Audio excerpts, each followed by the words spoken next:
नमस्कार दोस्तों।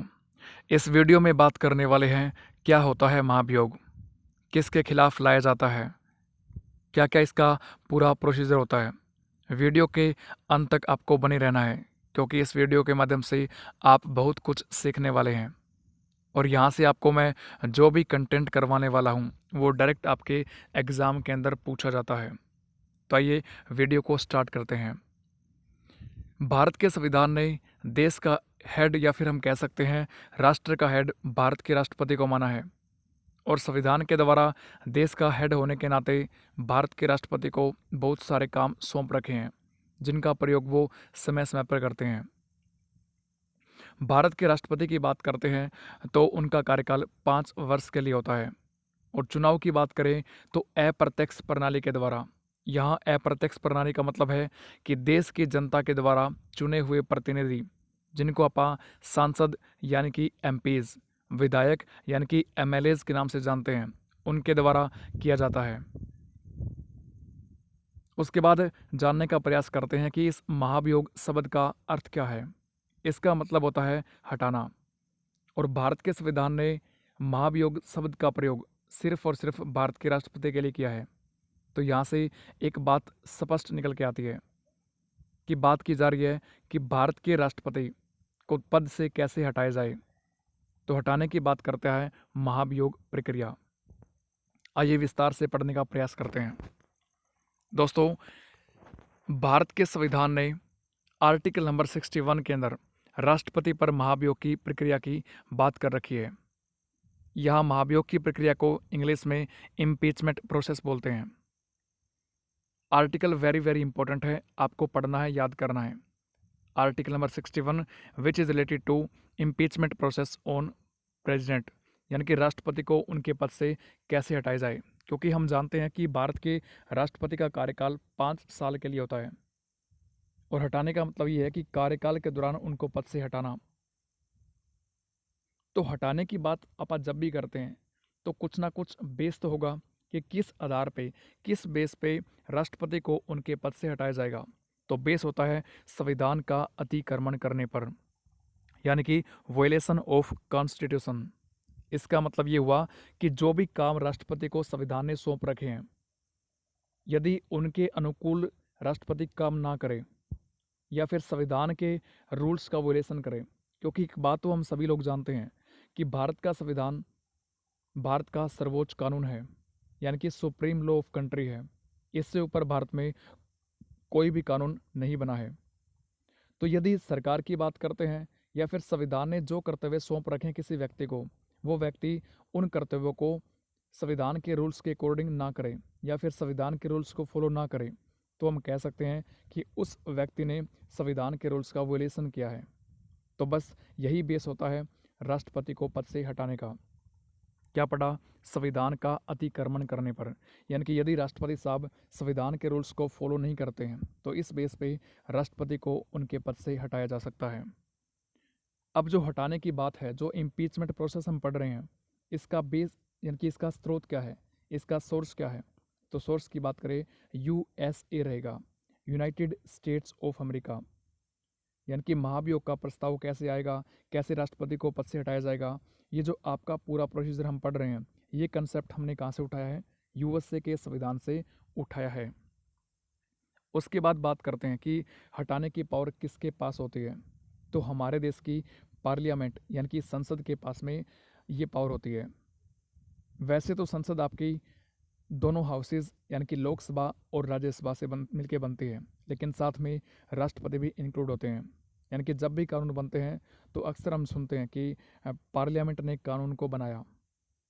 और पार्लियामेंट के मतलब क्या हुआ कि उसके अंदर आपके तीनों अंग शामिल होते हैं, लोकसभा, राज्यसभा और राष्ट्रपति।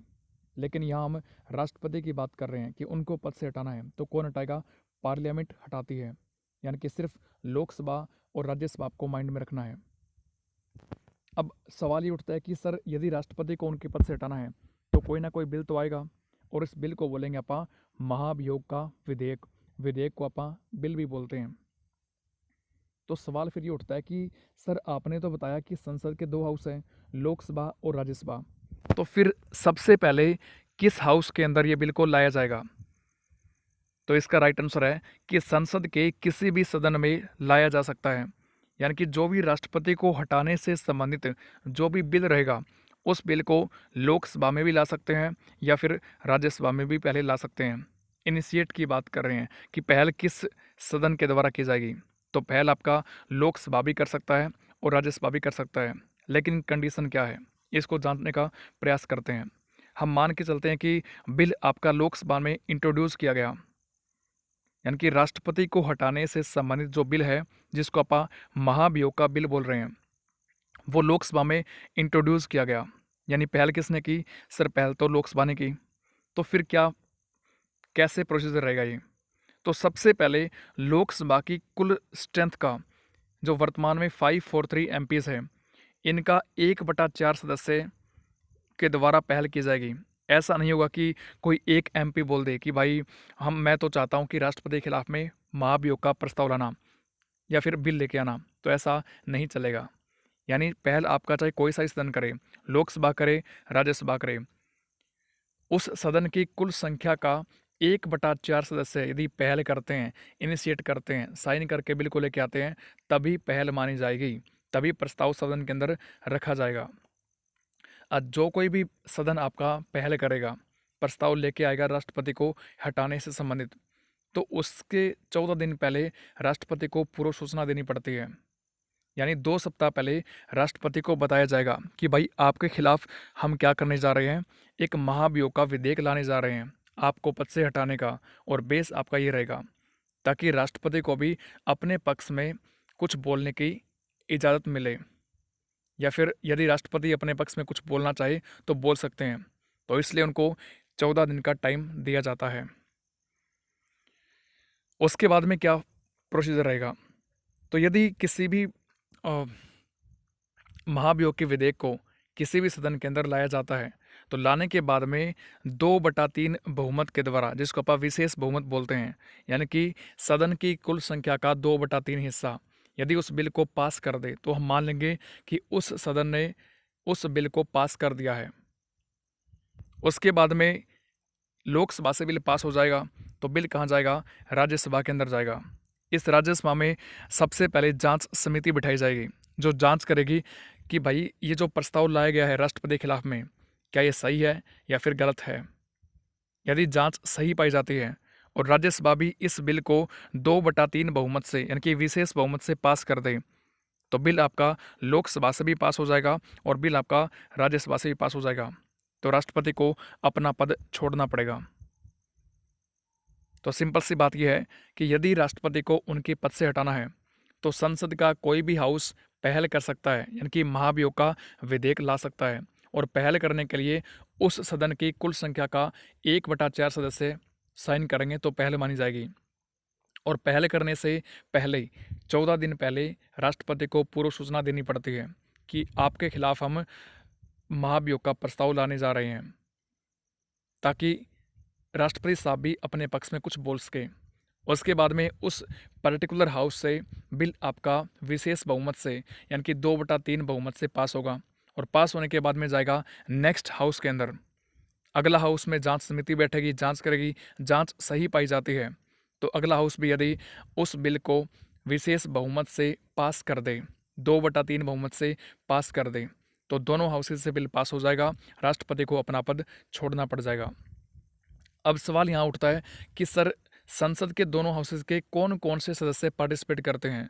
क्योंकि जब हमने निर्वाचन के बारे में पढ़ा तो हमने ये पढ़ा कि संसद के पार्लियामेंट के मनोनीत, यानी कि नॉमिनेटेड मेंबर्स राष्ट्रपति के चुनाव के अंदर पार्टिसिपेट नहीं करते हैं। तो सर जब हटाने की बात आती है, जब राष्ट्रपति पे महाभियोग की प्रक्रिया चलाई जाएगी, तो क्या उस टाइम भी संसद के नॉमिनेटेड मेंबर्स राष्ट्रपति को हटाने की प्रक्रिया में पार्टिसिपेट नहीं करेंगे? तो इसका आंसर है बिल्कुल गलत है, यानी कि बिल्कुल करेंगे। जब भी राष्ट्रपति को हटाने की बात आती है पद से, तो पार्लियामेंट के ऑल मेंबर्स, चाहे वो इलेक्टेड हो चाहे वो आपका नॉमिनेटेड हो, पार्टिसिपेट करते हैं। नॉमिनेटेड कौन से? सर राज्यसभा के जो 12 मेंबर्स होते हैं, जिनको राष्ट्रपति स्वयं नॉमिनेट करते हैं, तो वो इलेक्शन के अंदर तो पार्टिसिपेट नहीं करते हैं, लेकिन जब राष्ट्रपति को पद से हटाया जाना होता है तब वो पार्टिसिपेट करते हैं। ठीक है, आज तक भारत में किसी भी राष्ट्रपति के खिलाफ में महाभियोग की प्रक्रिया नहीं चलाई गई। और इसका सिंपल सा रीज़न क्या है कि भाई राष्ट्रपति नाम मात्र के हेड होते हैं, क्योंकि वो जो भी काम करते हैं वो सारा पीएम के या फिर मंत्रिपरिषद की सलाह के बाद करते हैं, तो अपनी मनमानी तो कर नहीं सकते हैं। महाभियोग की प्रक्रिया कब आएगी?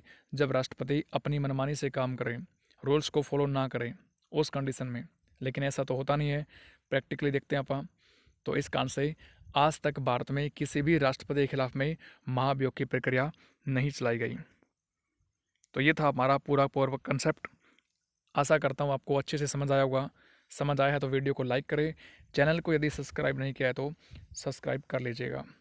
मिलते हैं नेक्स्ट वीडियो में, तब तक के लिए जय हिंद, राम राम।